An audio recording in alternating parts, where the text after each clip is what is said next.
ఆధునిక రక్షణ వ్యవస్థనంతా తయారు చేసి, చివరికి మనలో మనం కొట్టుకునేలా చేసుకున్న తర్వాత, అంటే ఈ వచ్చినటువంటి ప్రయోజనాల్ని కాస్త చెడగొట్టుకుని కొత్త కాన్సెప్ట్ అవుతుందనుకుంటా. ఆ కాన్సెప్ట్‌తో ఇరకాటంలో పెట్టేటటువంటి పరిస్థితొస్తుందనుకుంటా.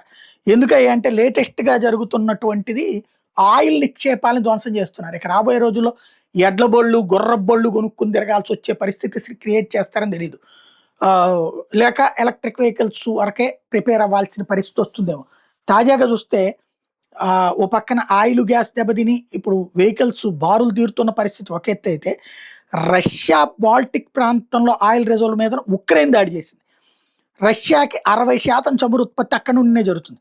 ఉక్రెయిన్ డ్రోన్లతో రష్యా బాల్టిక్ సముద్రం దగ్గర ఉన్న ప్రిమోర్స్క్ అనే పెద్ద ఆయిల్ టెర్మినల్ మీద దాడి చేసింది.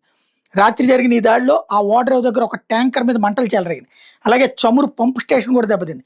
ప్రిమోర్స్క్ అనేది రష్యా నుంచి సముద్రం ద్వారా చమురు ఎగుమతి చేసే అతిపెద్ద ఓడరేవులో ఒకటి. దాదాపు రష్యా మొత్తం సముద్రం ద్వారా పంపే చమురులో 60% ఎక్కడి నుంచినే వెళ్తది. రష్యా వాళ్ళు చాలా డ్రోన్లను కూల్చేసామని చెప్తున్నారు. కానీ అక్కడైతే మంటలున్నాయి అన్నటువంటి విషయం మాత్రం కనిపెట్టారు.